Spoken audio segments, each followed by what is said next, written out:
This lady so far to me is not humor at all. She's kind of lost. Yeah. Sorry, I'm changing my diaper. I took his harness off so he won't jingle your as arm much. has. It looked like you were changing my diaper. Oh, are you dirty? Let me check. I wonder what's on the tube.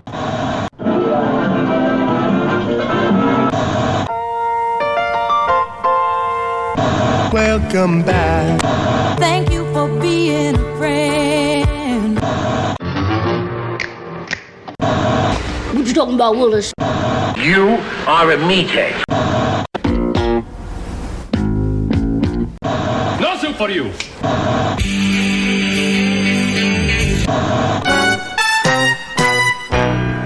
Don't touch that dial, adjust those bunny ears, because what time is it? It's time to pull those panties out your butt cracks, kids. It's actually, well, it's usually time for Sitcom My Face, but this week, it's time for Boot Dat Reboot. And by George Nick, the prophecy has been fulfilled. Yes. A guest has finally made it Woo! to the show. All right, now which one of us are you going to blow first is the real question. That would be neither. You thought you were here to talk about about Night Court 2023 versus That 90s Show, but actually, this is just a weird oral orgy. Wow, I'm out of here. Well, He does why not don't know you, that he is glued to that introduce seat. yourself? My name is Ed. I work with this guy. He has to put up with me for 40 hours a week, basically. Oh, nice. Yes, which is always fun. Lucky bastard. One of our coworkers today, we told him Ed was going to be on the show, and I said, yeah, you can tune in tonight, you can watch Ed Flounder, and he goes, who the hell's Ed Flounder?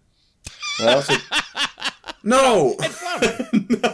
You know, No, now dumbass! so now I have my new name. I said, I'm going to introduce you tonight as Ed Flounder. And Tyler said he'd be watching, so if you're watching, buddy, Yeah, how you there doing, you pal? go. Sweet. Well, We're hoping to start a new a gaming something with him. Possibly a podcast, maybe a Let's Play. We'll see. excellent. Yeah. Excellent. Well, Ed, you're a fan of the originals on these couple of shows we were talking about? Oh yeah, definitely. Grew up with 70s show. Well, shouldn't say grew up. I was too old already. Yeah, you're probably close to his age, actually. But remember when Night Court first aired? Mm-hmm. Loved it. So Was it 84, I think Night Court started? Something like that? Yes, I believe it was 84. So I think it was before I was even born. I don't know how I got into it, but we were talking about on the Night Court episode. I was like, how the fuck does a show about a bunch of adults in a legal setting appeal to a child the way it did to me? I don't know, but it's so like ingrained in my heart. Like, my guess was it was because Dan was your role model. yes, There we Dan go. was my role model. Dan But I think building. maybe, honestly, Bull is kind of the window to kids in that show almost. That could be. He's so childlike and innocent, you know? Yeah.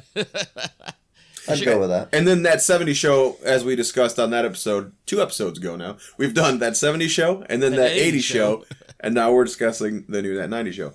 But yeah, I grew up perfect time with that, basically as the kids aged. Yeah. So I think what we're going to do here tonight, and we're going to kind of find a few little points to discuss both the reboot of Night Court and that 90s show. And we're going to kind of contrast and compare what we like, what we don't like, and then maybe at the end, boot one of them bitches out. Tell one of those bitches to leave her money on the dresser and get the fuck out. Nice. But you know what? Before we get into that, one thing we do have to do, we've got to be Debbie You're not Downer. going to talk about dead people, are you? Yeah, we lost God. two greats this week. We lost Lisa Loring, the original Wednesday Addams. What timing, right? With Wednesday, the Netflix show being all the rage and the dancing going viral and all that. Now, I Jenna watched Ortega's it. like a fucking bona fide star now, and then the original girl dies. That's crazy timing. Now, did Lisa Loring also make an appearance on that show? I'm not sure. I know Christina. I mean, Ricci not is. that I recall, but honestly, as an adult, I don't know that I would have recognized her anyway. You watched it as well. I don't remember her. Yeah. You haven't seen it yet, right? Correct. Yeah, it's not bad. No. I guess this would be a good time to give a quick review since we both watched it. What did you think of Wednesday? You and your wife both watched it. Yeah. Thought the show was great. Couple characters definitely need to boot. We talked about it at work quite a bit But, while we were watching. yeah, definitely a great show to see. Looking forward to next upcoming seasons. And I hear the star Jenny Ortega like really embodies the character. Like she really takes on and bits from a couple of the prior iterations, like Lisa Loring's and Christina Ricci's. Yeah, Ricci's in the show. She's one of the Yes. teachers. The botanist? Is that what it is? Yeah, I think she's a botanist. Botanist teacher or something? Yeah, she's great in the show.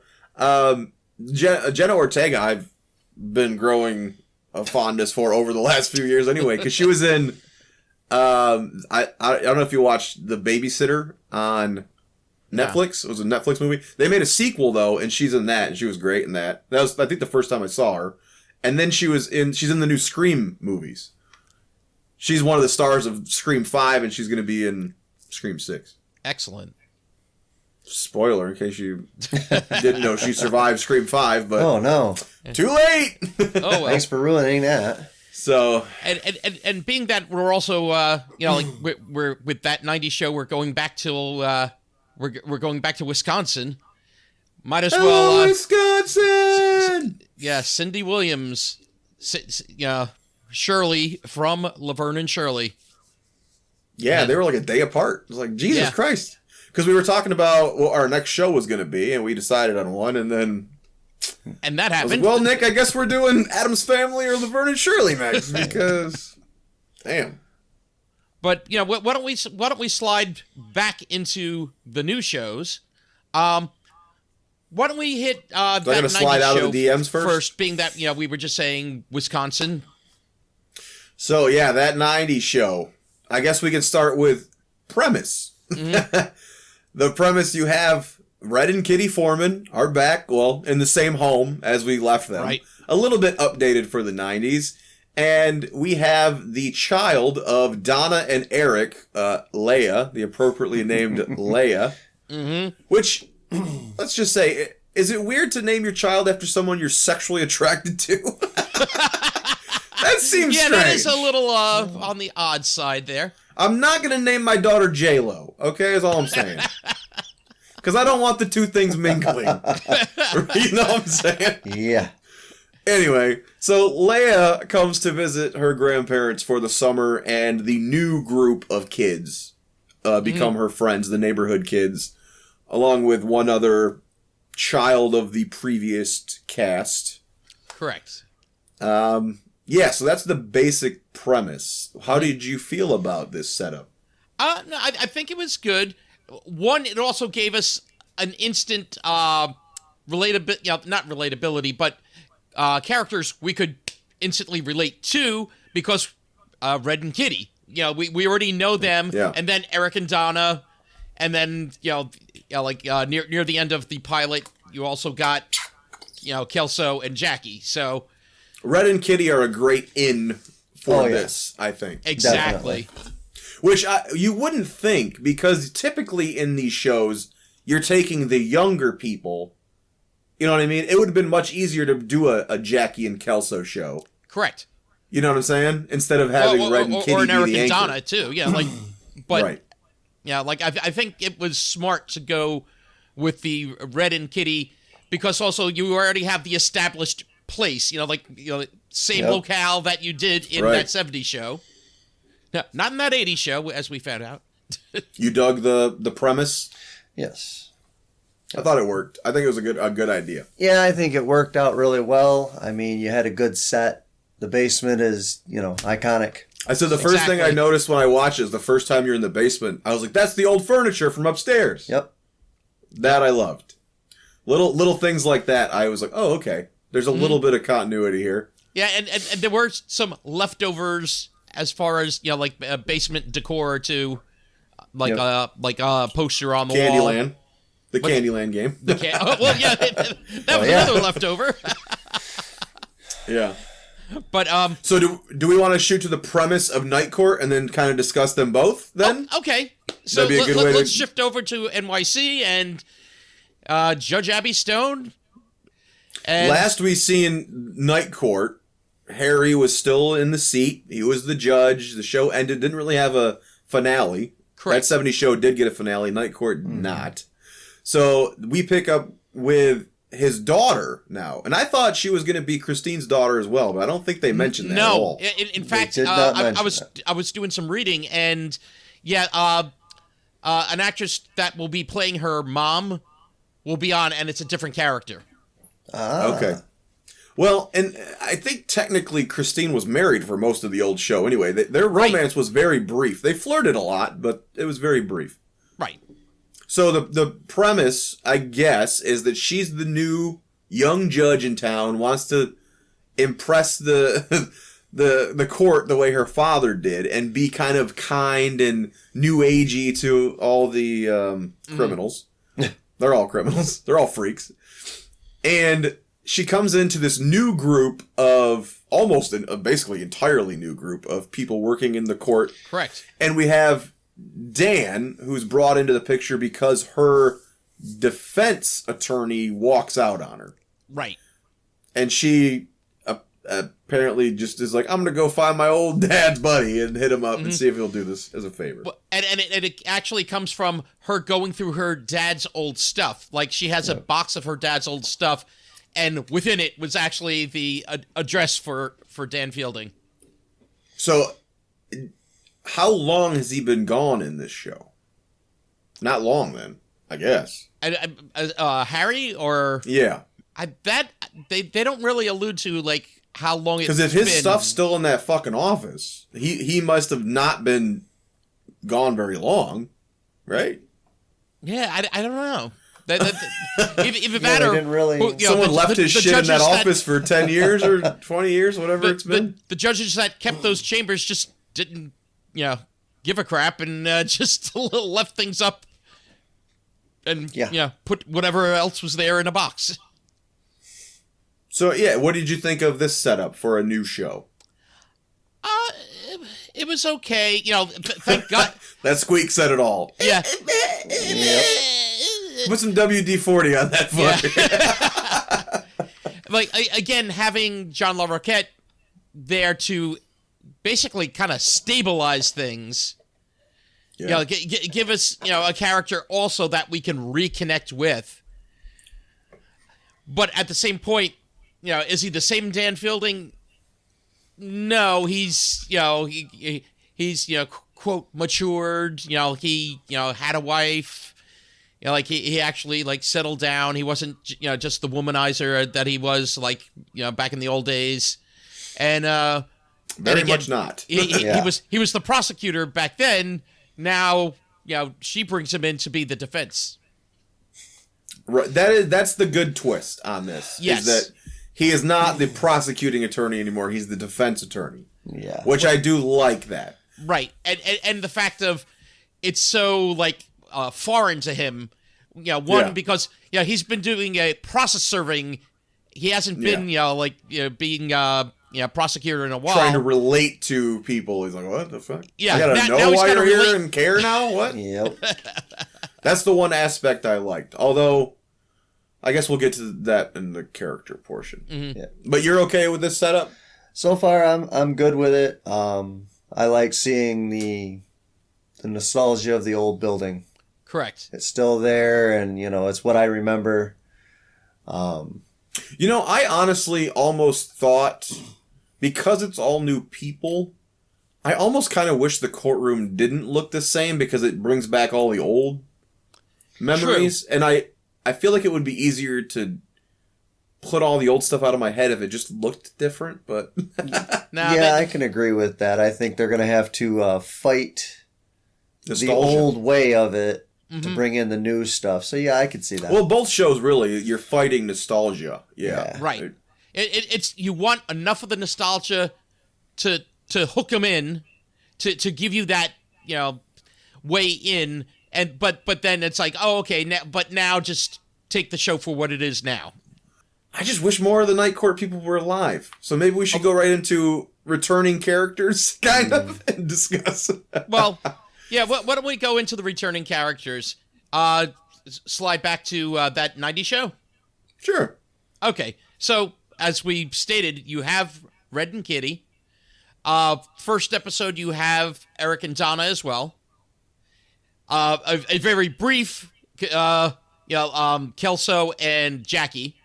So Burn! So we've established those returning characters, and we have seen a couple more characters also return. Yeah. But second episode, we have Leo is back. Mm-hmm.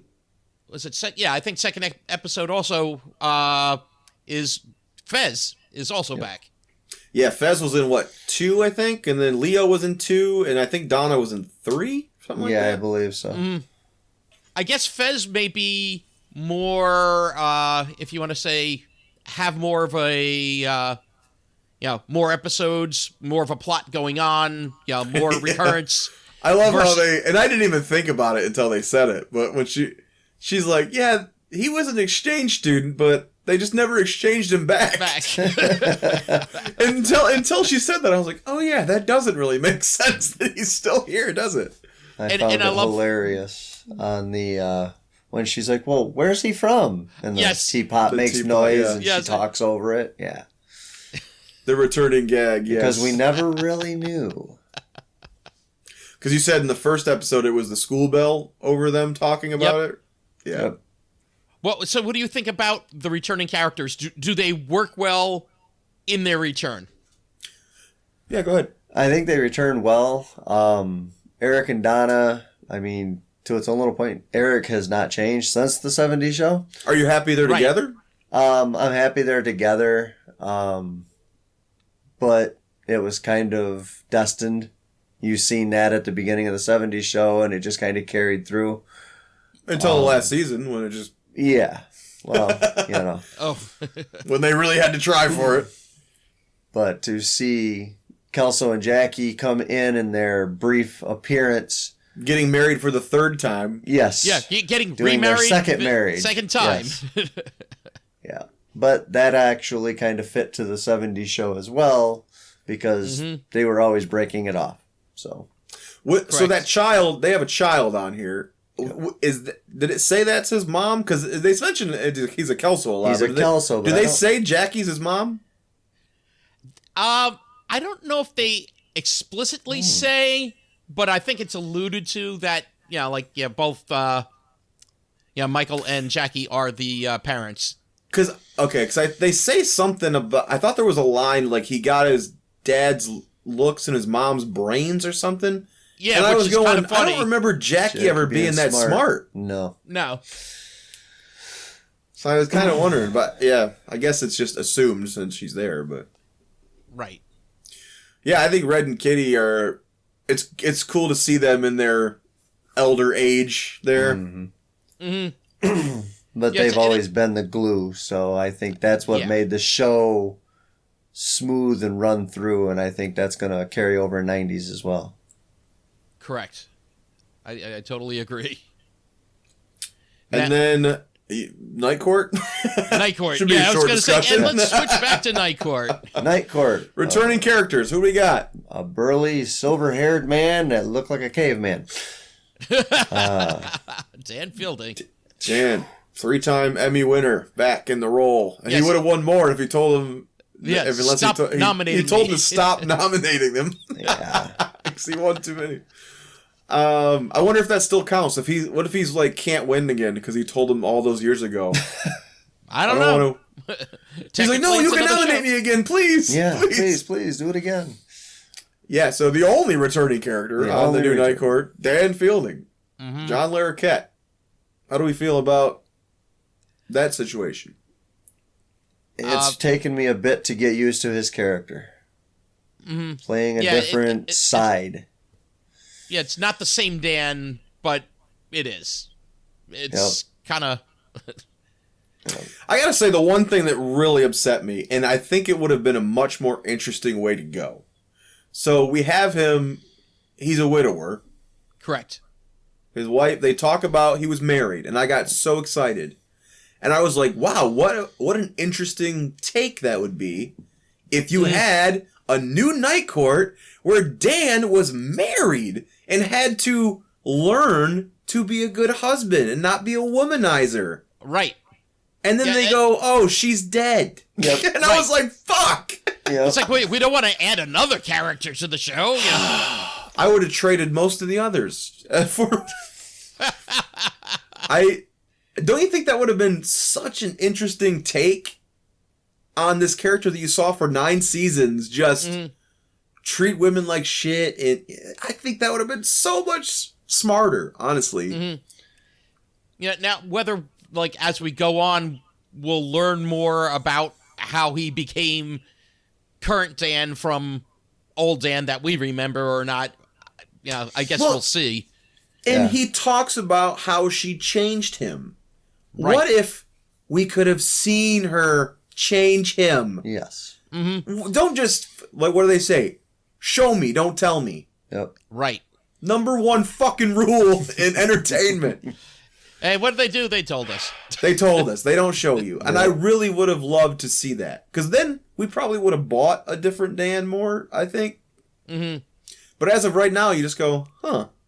I wonder what'd she do? Yeah. She was into some real kinky shit, and he just was like, I'll never look at another woman again. But I'm glad he's there. But yeah, it does take a little getting used to him in this new perspective on life and such. This new attitude. Episode 4 got me a little excited because he started to talk like the old Dan, and I'm like, here it comes, and then he remembered he was married and cowered it up. Right. And to, like, on that episode 4, the person that he's interacting with, Wendy Malick, who's another fantastic actress. Who we've discussed a few times, and yep. We'll get to a few of her shows that we both like. Oh, yeah. Definitely have to do Just Shoot Me, so. Yeah. He said he's never seen it. He didn't really know who she was. Oh, wow. Okay. And the first thing I said, because we watched it together earlier, and I was like, when she walked on, I was like, honestly, if they added her to the show, it would probably be better. Yeah. Oh, so much better. Yeah. So, new characters, I guess, while we're on the topic. Okay. Do we go back to that 90s show? Sure. Why don't we? So, let's start with Leia, Eric and Donna's daughter. What do you think? Okay, and let's bring up also some of the information. It's Callie Haverda is the person playing Leia. What do you think? I think Leia's character is very much her dad. Yes. Very innocent, very clueless. I'm waiting to see more of her mom come out of the character. Right. You see where she's like, let's do this, but she's always scared and timid, which is actually great because they wrote in that child perfect from what those two would come up with. Yeah, I totally agree on that because, she has definitely the shortcomings, the nerdiness and such of Eric. But yeah, like to get that, Donna vibe going. To be fair, though, excited. They did soften Donna from what she was. As a mother and toward her daughter, she's probably not the way she was as a teenager to her friends, right? Because the way we see her interact with the daughter more than we see Eric interact. Yes. And she's always True. She does seem softer with the daughter than I remember Miss Pinciotti back in the old show. Although, Eric did have this great, what was it, a 2-week thing planned for her? Space camp? Space camp. Yeah, that sounds like so much fun. Of which, was it Donna that said, it's like, you gotta give her, gotta give her some space. He's like, I'm giving her space. Space camp. Space camp. Space camp. Yeah. Yep. But then you have her group of friends. Yes. So the first friend we start meet wherever you'd like is Gwen, played by Ashley Alfred. Yeah, you say it. We don't want to say it. Yeah. I'll say Aufderheide. Is it German? We said it was German. We decided it was German. Yeah, the last name definitely seems German, but even though there's no umlauts or anything, but yeah, Ashley Aufderheide as Gwen. When that character was first introduced, singing to Alanis Morissette, I thought, okay, here's an awesome character. And that was like the coolest part of her entire thing. And since then, she's kind of gone girly girl soft. And it's like, no, I wanted you to stay that hard punk rocker with the hands flipping you off on the wall. Yeah, and that's the thing. It's like they kind of like introduce her in this way that, like she's like, again, the term they give, and she's got it on the wall, riot girl. And it's that, that whole punk rock feminist, like a whole combination. And then it's like she shows drips and drabs of it, but like it's not consistent enough with that. The way I took it too is, if she's alone singing in her room, that's probably more the real her, right?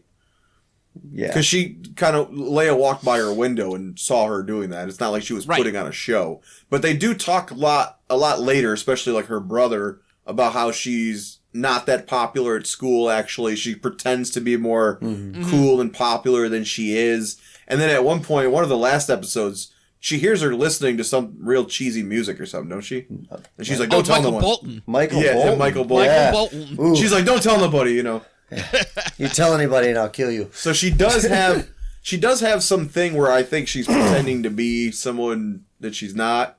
Yeah, like putting on a front, basically. Yeah, right. She's trying to act like the cool kid, and I've seen a lot of like reviews and stuff talk about how she's the Hyde of the group. Yeah, I don't know if I quite see that as much. I've even seen theories where people are like, "Oh, that's Hyde's daughter," and I'm like, "Oh, no." I think what could work is maybe Hyde's sister's daughter or something, Then you could bring in Hyde's sister and Hyde's dad, and but we do see her mom. We've met her mom. Yeah, we'll get to her character shortly. Right. But that could be a stepmom she was left with or whatever. Because Hyde was half black, so his sister was black, his dad was black. Yeah, right. Great Tim Reed we talked about. Would be great to work him in somehow. I would. Oh yeah. Well, her mom. You remember? She's on Joey. She was on a bunch of. Yes, I was going to bring that one up. She was on the other spinoff. I was like, oh, she's on the front spinoff, Joey. There was what was the third spinoff she was on too? Wasn't she on something else that was? Yeah, you would. She was also with Matthew Perry on that Mr. Sunshine show that didn't last very long. No. Oh, she was also on Better Off Ted. That was the other big sitcom that looks like she was on 26 episodes of. Yeah.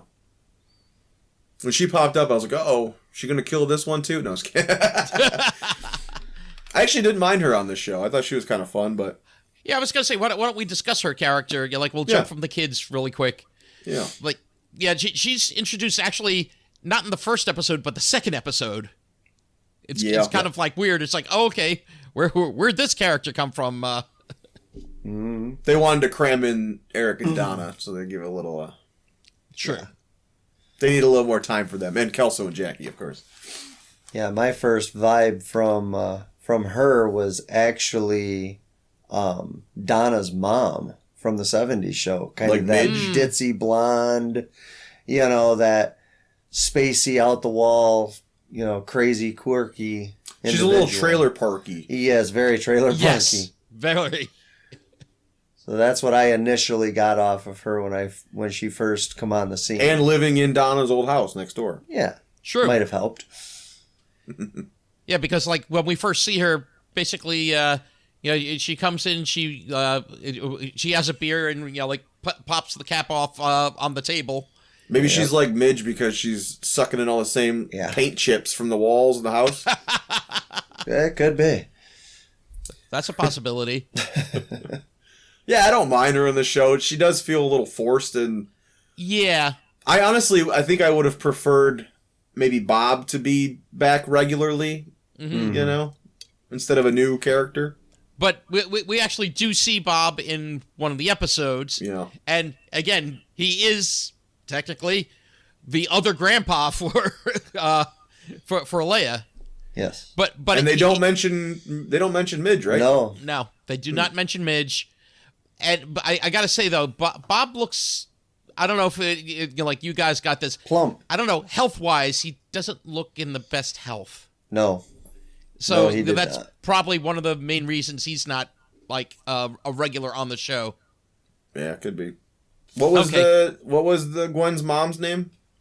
Her Sherry. And she's played by Andrea Anders. Andrea Anders, yeah. And then what's her son? Oh, okay. Her son is Nate. Nate. Which is Gwen's half brother. Yes. And he was my first problem by, in this show. Yep. Yeah, he is played by Maxwell A.C. Donovan. I don't think he's a bad actor. I just think he's written so fucking poorly. Very poorly. I think, it's very thinly... they didn't put a lot of depth into that character. Yeah. Ashton Kutcher as Kelso was written dumb, but still like almost like a realistic kind of fun dumb, like almost like he was in on the dumb joke. Right. Whereas this guy just feels like they're writing for a Disney morning show. Like, what? Yep. Mm. Yeah, I don't think I laughed at a single thing this guy said, and I felt so bad for him. and like, did it get to you after a while, like him and Jay Kelso? Yeah, bro. It's like, okay, we get it, but I think and that's we're what we had overdoing discussed. that. At work one day, I was like, why do they have two Kelsos? Exactly. Yeah, that really is. It's so fucking stupid. Okay, sure, you have Kelso's son, who is playing, I guess, kind of playing against the Kelso type. Right. But then you have this other dumb character who's trying to be Kelso. Yeah. Right. That really irritates me. Yeah, it is kind of weird. I almost felt like they were trying to take, like you said, two Kelsos, but one flip it around where he, actually... It's Glenn and Glenda with Kelso. There we go. And the Nate, I feel... Kelso and Kelsa. Kelso and Kelso. I feel Nate is kind of like, almost if you took Kelso and you took, 2.5 Men, Angus, not Young, that's the AC/DC Jake. guy. What's that? Yeah. Jake from 2.5 Men. Jake from 2.5 Men. It's like, almost like taking that character and making him older, and it's like, okay, but let's put him in with those guys. Yeah, I'll agree with that.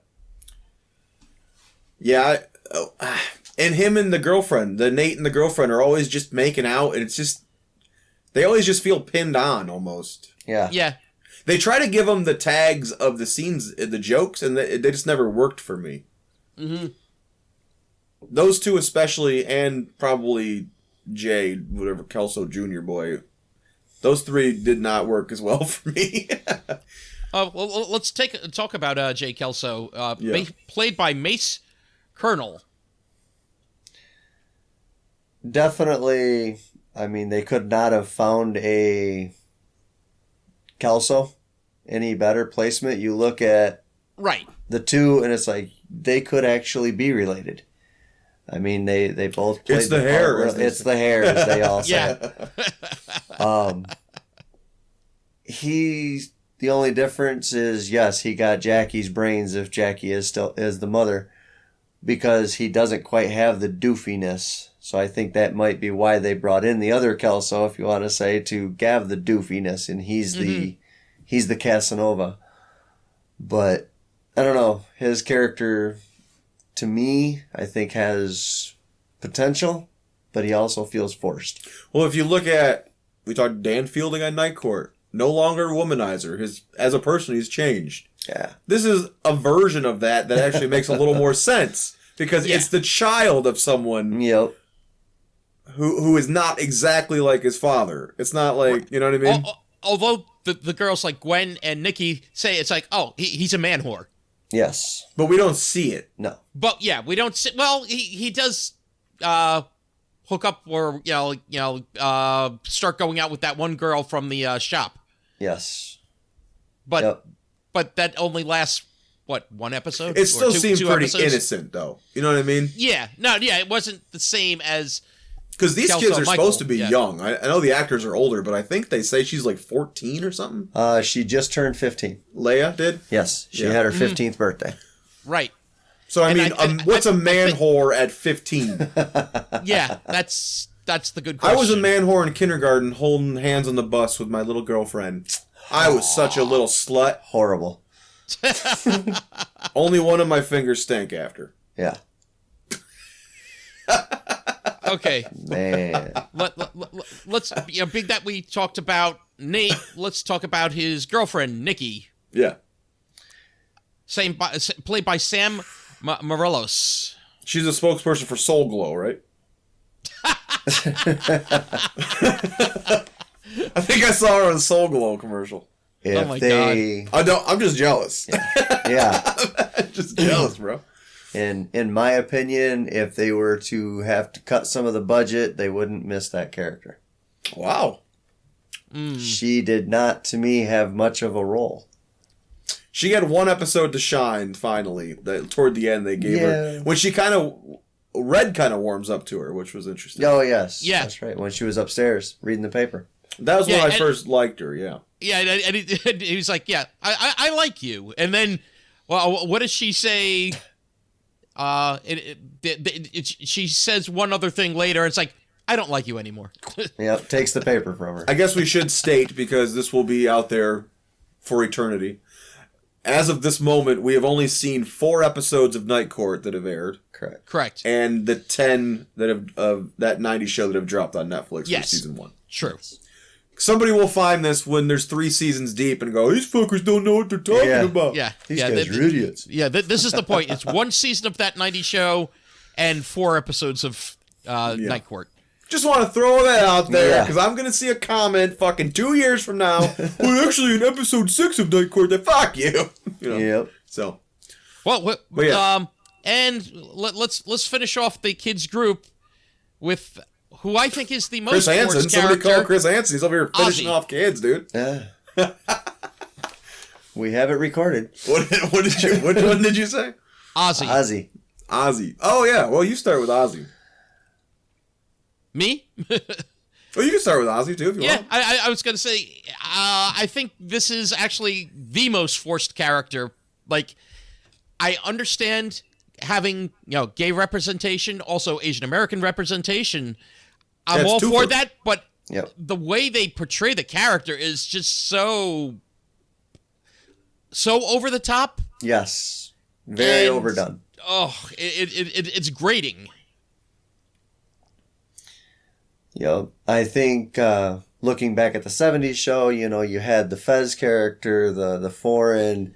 Correct. He always had the little slapstick, the crazy comedy and stuff like that. I think they tried to do that with Ozzy. It's not working. And it didn't work. It didn't work for me.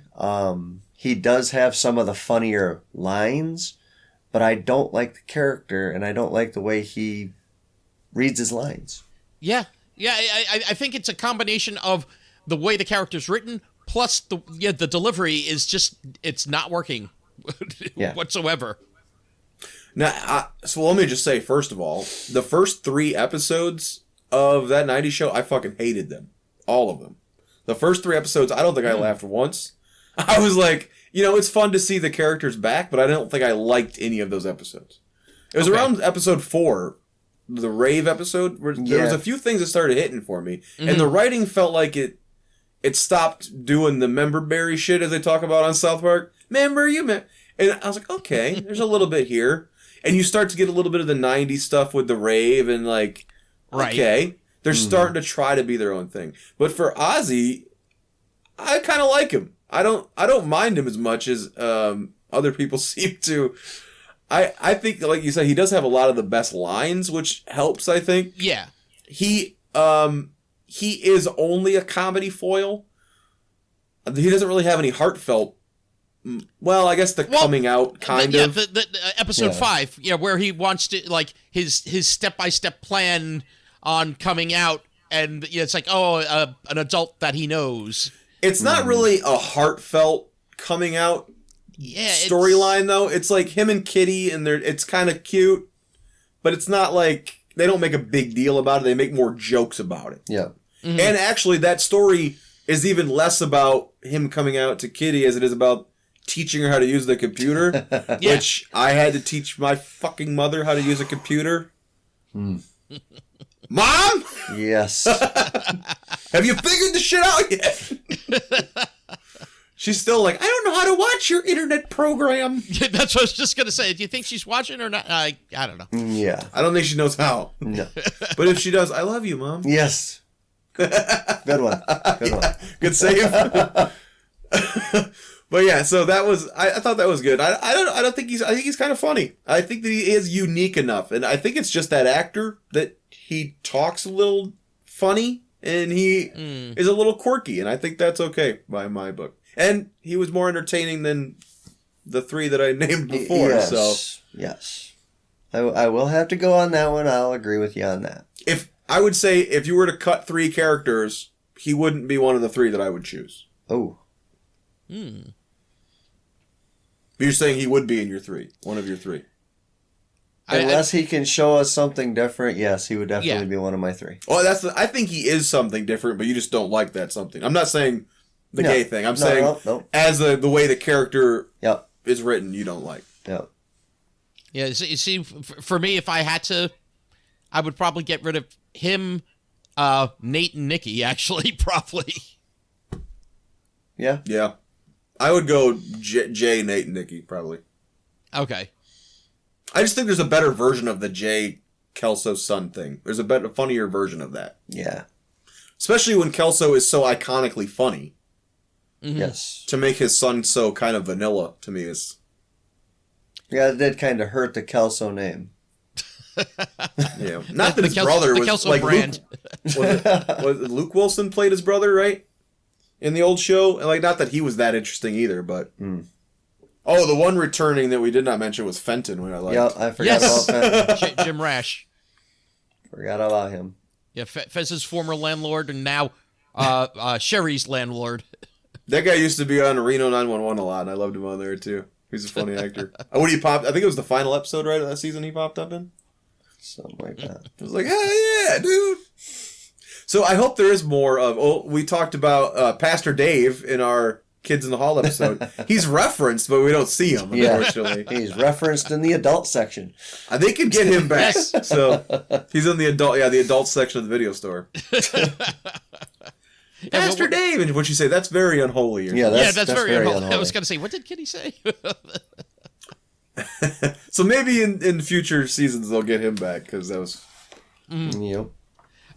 I will say the one thing that was also, I think, kind of a funny... I wasn't a big 90210 watcher back in the day, but the whole thing with Brian Austin Green, keep showing up in there, them being in 90210, particularly Leia and then Ozzy, but and he keeps showing up in each of their daydreams there. Now, you hated the 90210. That switch back, however you want to call it, that was really strange for me. If they could have done away with it, and I would have never missed it. It was interesting, seeing a character brought in from another show. Yeah. I thought it was funny because, it's almost like he's so desperate, it seems, from that show, and now he's desperate here on this show. Yep. Well, and I never watched 90210 ever in my life. Sure you didn't. The thing that I think makes this interesting, it's the only time they really did it in this, right? Of all the episodes, this is the only time they did a... Yeah. Okay. So, but that 70s show did it a lot. where they would be in old shows or, they would and they would often have, as we talked about in that podcast episode, 70s stars as guests on the show.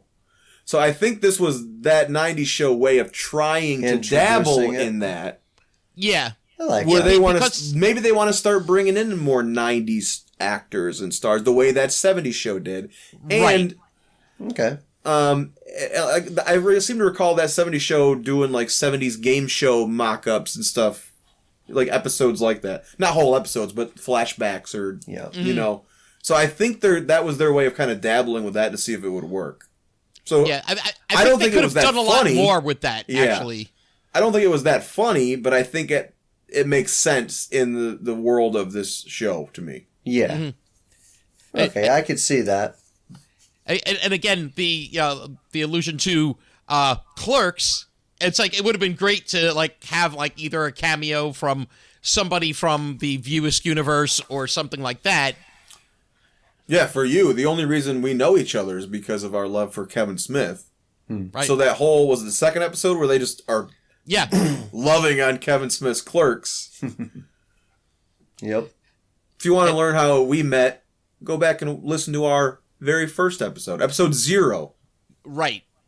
Nice. And the fact that she doesn't know who he is and keeps saying, "Oh yeah, he was so sexy in that." Yeah. Yeah. He's like, okay. Has Kevin reacted to that yet? I would love to see his reaction to that whole episode. But then the fact that when she goes to get the tape, it's not at the store, it's rented out. Because kids, we didn't have this thing called streaming. Yeah. We had to go to a physical location and rent a video. Yeah. So she goes there. And depending on how many copies they have at the store, that may be the only copy. Yep. Yeah. So she goes to track down the person who has rented the tape, and that's when we see Leo. Who, Sir Thomas Chong, as we've knighted him on this show. Sir Thomas Chong. There we go. I dub thee, whatever. Has been now in Kevin Smith's films. Yep. He was in, ironically enough, Jay and Silent Bob Reboot. A reboot that I would not boot. So why don't we slide back to Night Court? New characters. Yep. I guess first and foremost, Abby Stone, played by Melissa Rauch. What do you think of Judge Abby Stone? Well, looking at, where I first seen her on Big Bang Theory, still just as beautiful and sexy as ever. Oh, yeah. But she's definitely not Harry. No. She's very... Well, how can you tell under that robe? Yeah, exactly. Oh, Harry Stone. Sorry. Yeah. Hey. I thought you saw some hair sticking out of her cleavage or something. I was like, Jesus. Definitely want to see what the character's going to go and develop more into. With only 4 episodes in, you are actually finally starting to see her loosen the strings, per se. Mm-hmm. The 4th episode was definitely better for her, right? In my opinion. But I don't know if she's going to have those good little one-liners that Harry had. Well, and that's what made me say, because we usually record on Tuesdays. Yeah. When I was like, can we move it to Wednesday so I can see that 4th episode of Night Court? Good because, movie. Like I said, I didn't like the first 3 of that 90s show. So I was like, well, maybe it'll be the same over here. Right. So what did you think of Abby Stone? I that's where I'm at. That face he just made. Yep.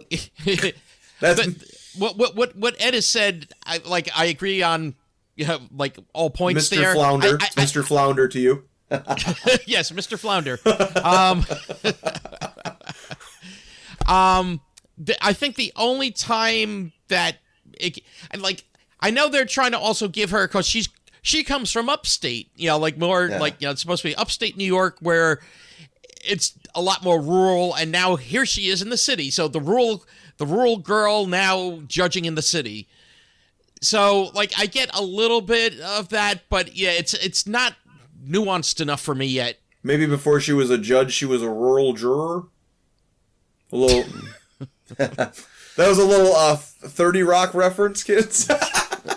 You remember that episode? Oh my god. Anyway, you said rural and we're in a courtroom. I had to... Yeah. But the only, if you want to say to me, semi-depth of like any of the episodes that they did with her, actually I think was the third episode where she basically confesses to being a recovering alcoholic. Yes. And the third episode I would say is the best of the 4 of what we've seen so far. And she says that she missed a lot of the time that she could have spent with Harry. Mm-hmm. Which is why she's taken the job, because she wants to feel closer to him. Right. Yep.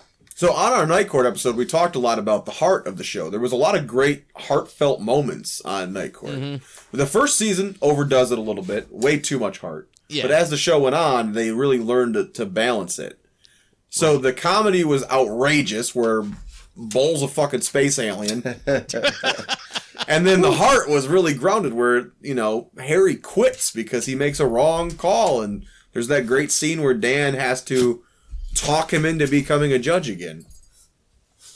And even to the point where that pool ball is in this new show. Yep. Because it meant so much to Harry. Which I like that, little stuff like that. Yeah. So, yeah, I'm not a big fan of her yet. I think that third episode was the best for both her and Dan. I think that one little scene there is a good foundation for... Killian, can you fuck off, bro? I'm trying to have a fucking moment here.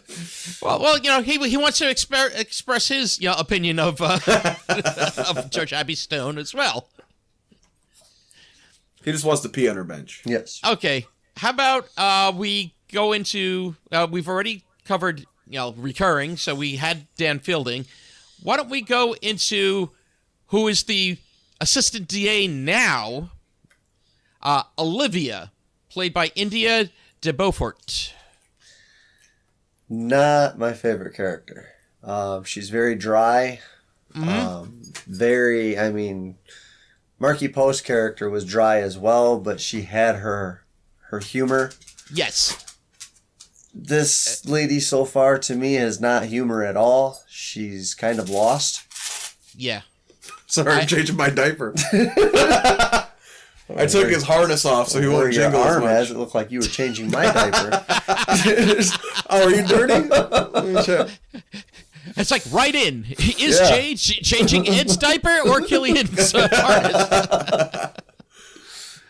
But yeah, she is a very dry character. Hopefully Is her diaper dry? Dry character. We've checked the diaper. Yeah.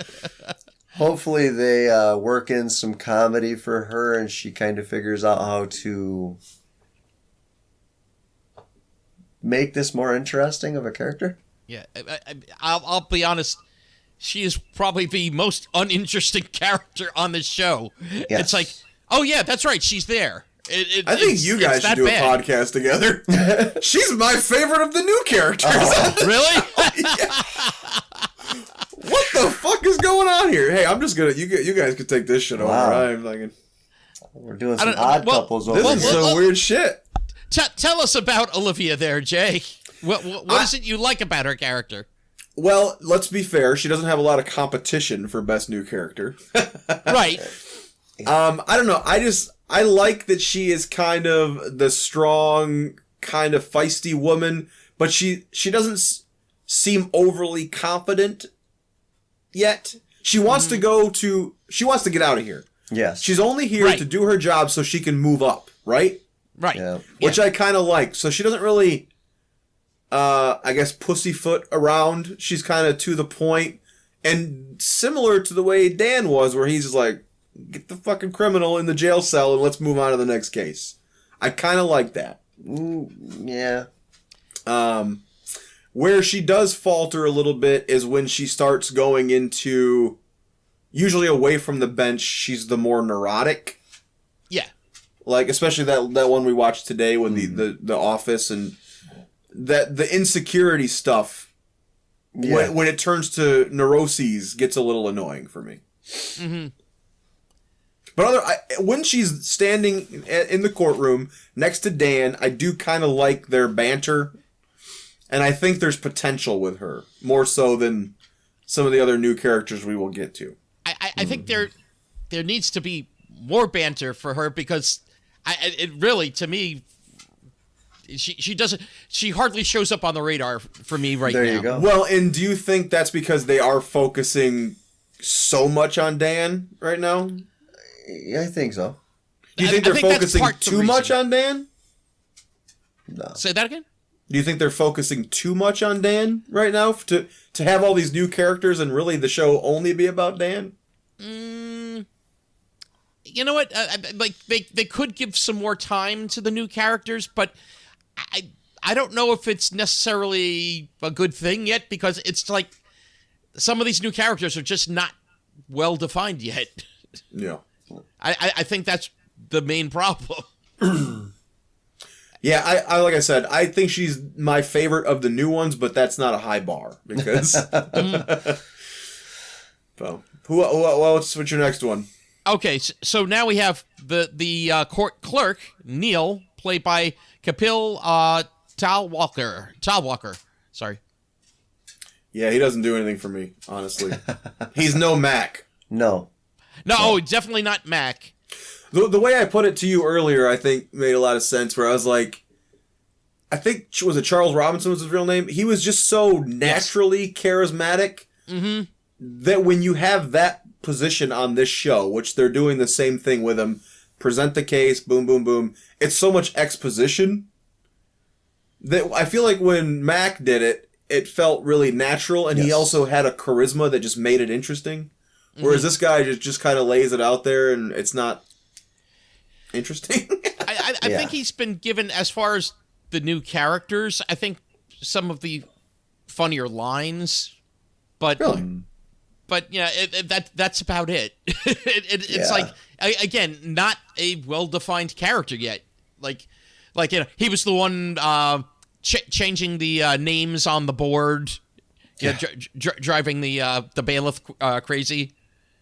Yeah, he knew about the sad soup at the restaurant. Again, the latest episode.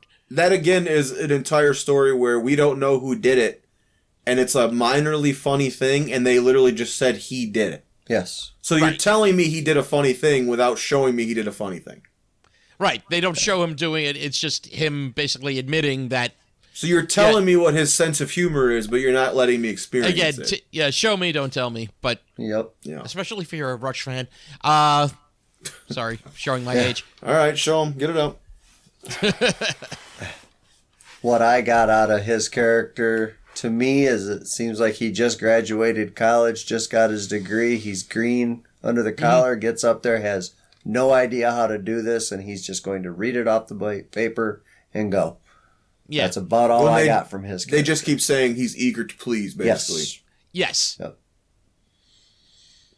A character that does not make. No. Yeah, he's basically like attached the hip to Judge Stone. Yes. While Mac and Harry had like their own relationship, but it wasn't like, oh, okay, he's got to be with Harry every moment of the day there, So yeah, definitely, it definitely needs work. Yes. Okay, and now we go on to Donna Gerganos. The bailiff, call a doctor? played by Lacretta. Do you need to call a doctor? You having a thing there? Yeah, I'm just saying words at this point. What'd you say? What's her name? Donna Gerganos. That's the character's name? Yeah, Yes. But they just I don't remember them ever saying. They just call it Gergs. Yep. Okay, I was like, I don't remember them saying Donna ever. Okay. First opinion on her was a preview I seen, and I thought, wow, Roz has yellow hair. And Jay was like, that's not her. No. This is one of the things that worried me most when I saw the preview. Is like, Oh, are you getting someone to try to be Roz? Like, why would you? I would go the complete opposite fucking way. If you want to disassociate and not compare, you can't just give me a Roz wannabe as Roz. You can't do that. No. I got to tell you what it seems like to me. It's almost like they're trying to... A combo of the two? What's that? A combo of Roz and Bull? Bingo. Yeah. It's like they're trying to put two bailiffs in one and kind of give her the... But not the delivery, but the... You know... The mind of Bull. Which is funny, because what did I say to you earlier? I said she's funny half the time. Yep. Yeah.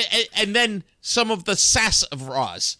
And it's not balancing well. She's funny when she's grounded, and then she gets too much. Yeah. She gets too abstract and too goofy, and then she loses too damn hard. Yeah. Like when she just says kind of the snarky thing, like almost like a Roz delivery, it is kind of funny. And then she starts going crazy, like literally, and you're like, what are you doing? What are you doing? Tone it down a little bit. I wonder if they're letting her kind of ad-lib it in or just kind of go off the cuff on some of the stuff. So where, she has her lines, but then all of a sudden she's able to go off of those and they're letting her have that. That's why we're seeing something different. In the same scene, she'll lose me too, which is weird. It's not like this scene to this scene. It's in the middle of a scene. It's in the same scene. Yep. You can see her take off into the fucking... You're like, where you go? Come back. Yep. Pop the fucking balloon and sink your ass back here. Yep. It's really kind of irritating right now for her. I want to like her. I just don't yet. Mm-hmm. Yeah, because when she was doing the surveillance on the police officers with... Oh, yeah. Olivia. Back and forth. It's like, okay, some of that was really good, but then all of a sudden, like you said, she would just kind of take off. It's like, oh, okay, yep, you're gone. It's over. Yeah, it makes sense when you say you think they're trying to Roz and Bull in one. That actually does fit. So doesn't work, but... So again, as opposed to that 90s show, those are our new characters. That's it. Mm-hmm. What do you think of the new characters of Night Court versus? Let's go. Of course, if we compare to the original, pales in comparison. Yes. Yeah. I think for the sake of both of these shows, do not compare either one to the original. No, right? You really can't. You can't. It's not fair to either one of them, the old show or the new show. Well, you feel the changing of times too. Yes. Ironically, though, I was surprised, and I have a very filthy sense of humor. No. Really? Why did I expect? Fuck you! Why did I expect more raunch from Night Court than I did from that 90s show, and it is the exact opposite. That 90s show is way raunchier than Night Court. They're 14 and 15-year-olds drinking beer and smoking weed and talking about sex, having sex all. It's like, whoa! I can't get It's 2023. I can't get a fucking sexy joke out of Dan Fielding, and you got a bunch of 14-year-olds over here talking about all this. Come on, man. And it's not like the old one was like necessarily raunchy. The most raunch would come out of Dan's mouth. That's where most of the lewd jokes and such would come out. But it's like now with the subdued Dan, the changed Dan, it's like so you don't have that from there, and I don't think any of the other characters can pull that off. No. Well, they're all written so PC. Yeah, except for the one that I like and you guys hate. The only one that could do those things is the ones you hate. The girl, the other attorney. Maybe she'll turn it around. I hope so, but it's just I think at this point it's also just how they've written the character for her. It's not necessarily her delivery. It's just the funniest character. The funniest new character on Night Court is the fucking maintenance man, who's the only one that made me laugh in the first Yes. Yeah. The dead bird. That's true. The dead bird. When, Dan's giving this nice speech, if the daughter of this old friend came and, needed your help, would you help? And he has this long thing, and he's like, what do you say? In my country, we have saying, he's like, when man's holding dead bird, talk faster. Yep. And I was like, that was the one laugh I had in whatever. I think that was the first episode. I think it was. I was like, that's the only fucking time I laughed out loud in that whole episode. And I mentioned to you earlier, too, one of the main problems for me, at least right now, is Night Court was so good about these weird ancillary characters that were funny, integral, and like they'd have little moments. When you're in the cafe, you had all these different characters that would be behind in the store. Yeah. You had the person at the register who would be a joke here or there as you're going through the line getting your food. Mm-hmm. You had what was the word I looked for earlier? Stenographer. Yeah. I don't know why I keep remembering it, because I feel like I don't know that word, but I've said it twice now today. The stenographer was always a funny character in the courtroom. Yeah.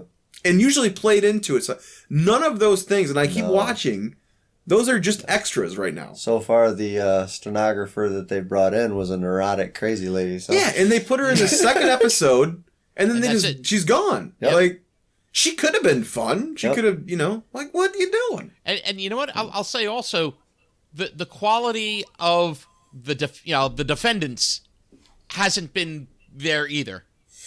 Yeah. Yeah, it's like we haven't gotten that really crazy level yet. That Spiner. Yeah. Is Brett Spiner? Is that his name? Oh, from Star Trek. He was Was it Brent or Brett? Brent Spiner, I think. Yeah. He was like the hillbilly family, the father of the hillbilly family. Oh yeah. Yeah. Actually, I saw an interview. It was at some con, and somebody asked him about Night Court, and he kind of was talking like he didn't really give a shit about Night Court. But wow. He said that was the last season they offered him and the wife regular roles on the show. Oh wow. And he turned it down for Star Trek. Oh wow. I guess that worked out well for him. The other actress, he goes, the actress that played my wife was not so thrilled. She's like, fuck! Yep. Well, yeah. So maybe they'll bring them, maybe they'll kind of do some stuff like that. I mean, there's so many other characters, side characters from the old show that I'm sure are around, Mm-hmm. Even little cameos by, like, what was it, Quan Lee was Mac's wife. Yeah. There's room for her, or maybe their child, or, Right. I wonder if, like, what was the bum guy that was always hanging out with Dan in the old show? Oh, crap. Yeah, like... I wonder if he's still around. Bring his ass in there hanging out again, anything. The old Art was the old maintenance guy. Yep. He might be out there somewhere. I don't know if he's still alive, but if he is, get his ass in there. Do something with these old characters. Oh. Otherwise, right now, it really just doesn't feel like needs to be Night Court. No.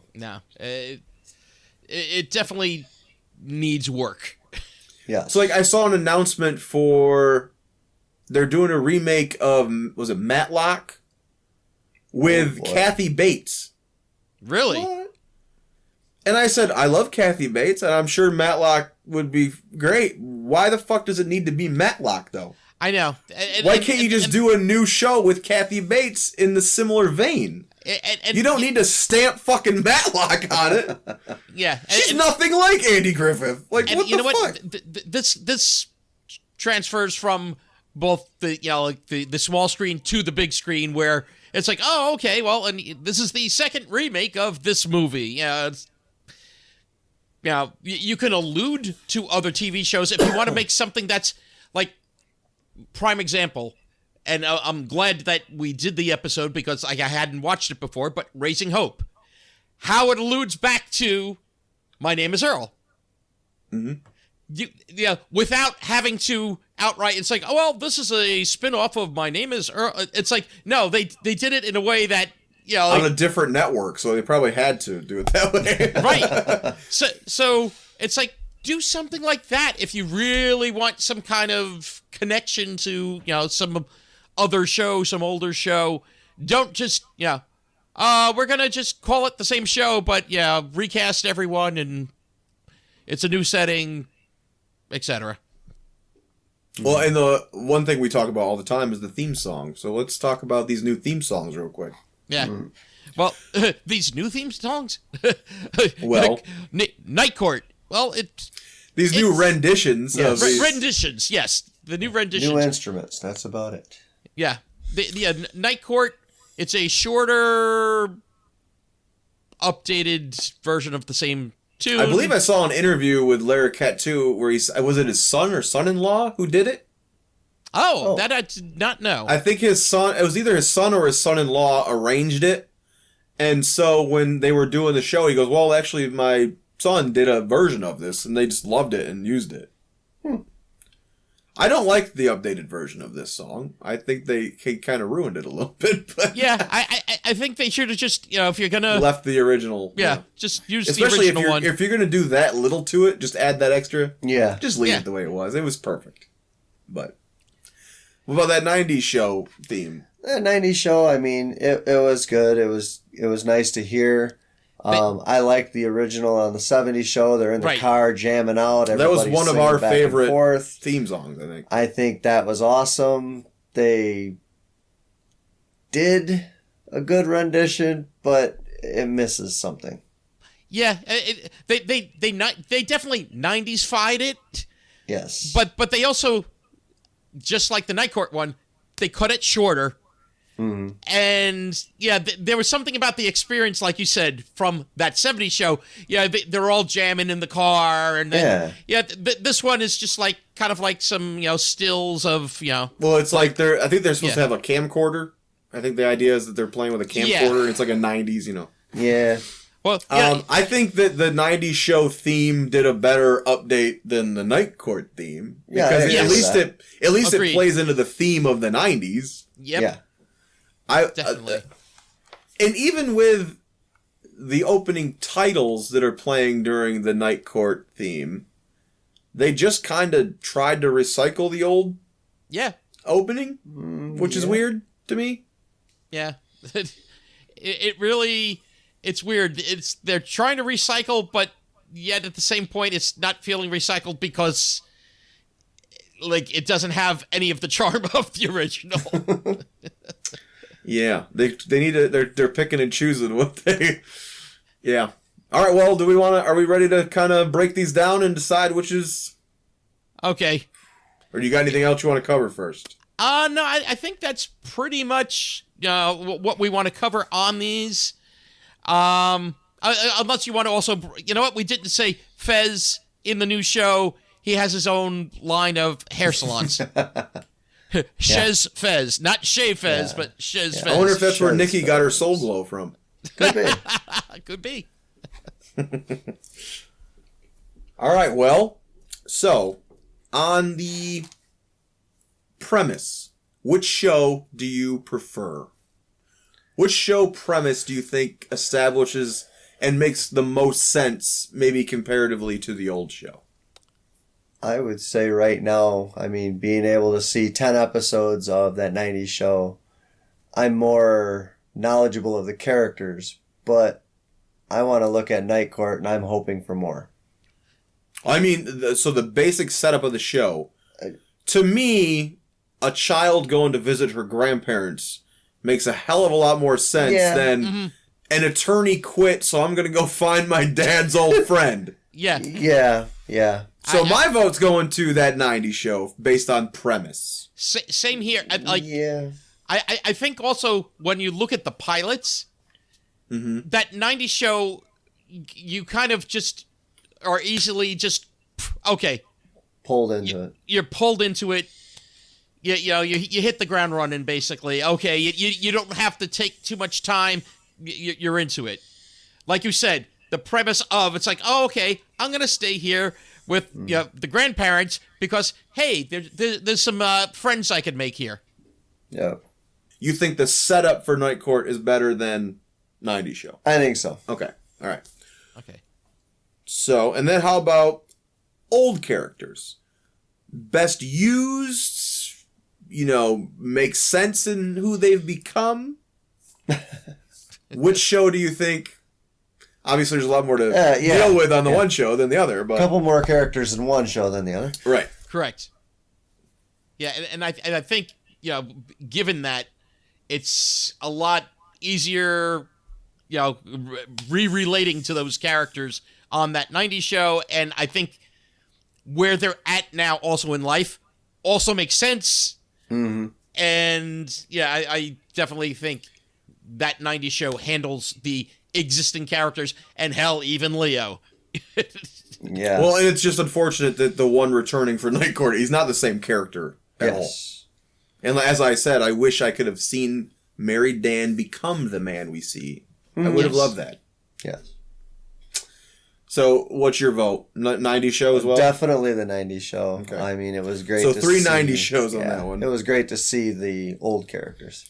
Best new characters. Which show has the best new character? As we've discussed it in depth, but just for final say, which one do you think has the best new characters overall? I like that character of Ed Flounder. Ed Flounder's a douche, bro. Tyler, if you're watching, let us know if Ed floundered in the comments. Now, Ed, why don't you take it first? Well, I don't know. I mean, you go. You stumped me on the Ed Flounder thing. New characters. I think also that 90s show has the more interesting new characters. True. Oh, by far. But by far, and one of them being, as I think you really detailed, Ed, as far as Leia, I think the way she's presented in that, she's so much like her dad, but we want to see that bit of Donna there too. Mm-hmm. I think Gwen is my favorite of the new characters. Yeah. I think Gwen has the most promise. Yeah. Of the new characters. But yeah, just overall, even though, again, we're talking about there's a lot more characters to go around in that 90s show than in Night Court. Night Court, you have all these new characters, but it's still a handful in compared to this show. But that 90s show also has a few that I hate. Right. But if I don't hate any of the Night Court ones. I just don't like them. So, I don't know. I would probably still go with that 90s show. Has better new characters. Yeah, I would definitely say the 90s show. All right, well, theme song, just out. Which one did you like better? 90s. 90s? 90s. What are you showing me? Packers fan. Where are they from? You're Wisconsin, baby. We know you're a fan of Packers. No, sorry. I don't know if you're you're a Packers fan. I don't know if you're a Mystery Science Theater fan too, but if you are, then woo, Packers. He only liked Mystery Science Theater 1000 though. Oh, 1000. Okay. He thought it really fell off after 2000. Gotcha. No, there was an episode called Giant Spider Invasion that they allude to a lot with Wisconsin and the Packers. So nice. All right, so comparing to the old shows, which show do you think adheres to the old show's kind of Bible the best? That would definitely be the 90s show for me. yes, 90s show as well. Yeah, Same here, yeah. I mean, the best part is, like I said, you still got the basement. It's the nostalgia of that, and they keep using it, and it's not just a backdrop. right. The basement, the water tower. Yep. That's another place that we get to revisit and is used well. Yeah. It's although no one has fallen off it yet. Yes. I like the water tower because if you actually sit there and look at it, you get to see all the different names. I know a few characters that can fall off of it. Yeah, yes. And maybe they can change the name from There the you Charlie go. Memorial Water Tower. The only person that fell from the water tower and died. The Nate, Nikki, J Memorial Water Tower. All right. Well, that's 3 90s shows on that one. And to the last one we'll compare by, which show's funnier overall in general? Which one has made you laugh more? Overall funnier, definitely that 90s. Same here. That 90s show, again, you already have the rapport of Red and Kitty, so that right there, it made it funnier. Yeah, I agree. That 90s show. Honestly, though, those first 3 episodes were very hard for me to sit through. Yeah. I did not like the writing, and it seemed like something did change somewhere around episode 4, where they stopped writing so much Disney Channel and started, like, at first it really felt like a Disney Channel original, and I was like, what the fuck are you doing? And then something, when they started getting a little more, I'm going to say gritty because it's a sitcom, but they started getting a little more edgy, I guess, with the jokes, and, I liked that more. So, not counting those first 3, I still think that 90s show is a funnier show. I'm starting to see that 3rd episode of Night Court was definitely the highlight. And if we can start going that way, perhaps. Yeah, and I'd even say the 4th episode as well, if you have characters like the one played by Wendy Malick, and you have these type of actors that can make the guest appearances and do something with it. I think that also will help the show. Well, I mean, that was a clean sweep. I expected a little bit. Yeah, I know. 90s show won in every aspect compared to the new Night Court, which is not something I thought was going to happen at all. Mm-mm. We even said last episode, which one do you hope is better? And we both said Night Court. We wanted Night Court to. I thought in my mind, there's no way that 90s show is going to be better than Night Court. And it is. Not by a landslide or anything, but it is a better reboot. I think so far also that 90s show is an easier watch at this point.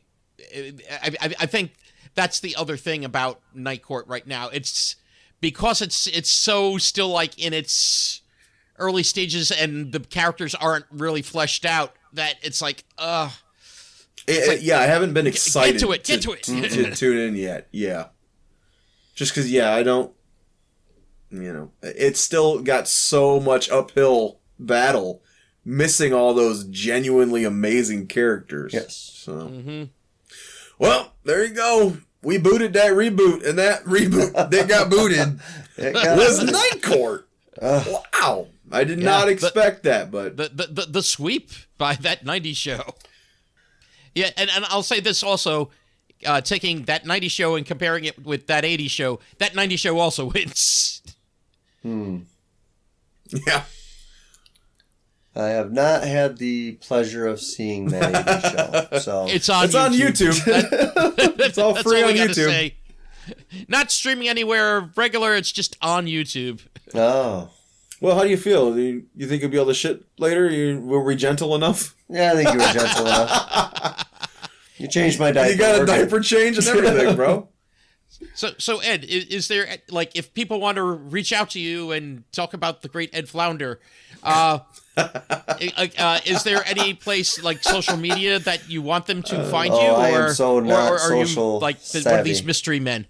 Yeah, I am not social savvy right now. Okay. I think he might actually, push me into a way of looking at some of the different stuff, but right now, no, I'm just low key. Yeah, I showed him how to get on YouPorn, so we got that figured out. Yeah, I got that one, so my wrist hurts. He's like, how do I make this ad free? Yep. Well, thank you for being our first guest that actually made it to the seat. Yes, woohoo! Yeah. Wow. We had a few died on the way here. Oh. Well, follow our extensive died lore or at on least, the third guest that severely have not made injured. Oh, well, where can they find us, Nick? Well, you can find us, one way is on any of your podcast apps from the audio. You can find us on YouTube if you want the video. If you want to watch us live, as we're doing right now, you can get twitch.tv/netnick191 or twitch.tv/bidwellfog. You can find us at that glory hole on 5th and Main every Tuesday. I mean, well, I'll be there. Bring your diaper. If you want to, facebook.com/sitcommyface. Email sitcommyface@gmail.com. How about Twitter? Twitter.com/sitcommyface. I'm on there as at BidwellFog. He's NetNick191. Yep. And you ever told anyone to sitcom your face there, Ed? No. I think right now is a good time. Sitcom my face. Yeah, boy. Good night, everyone. Goodbye, Wisconsin! Woo!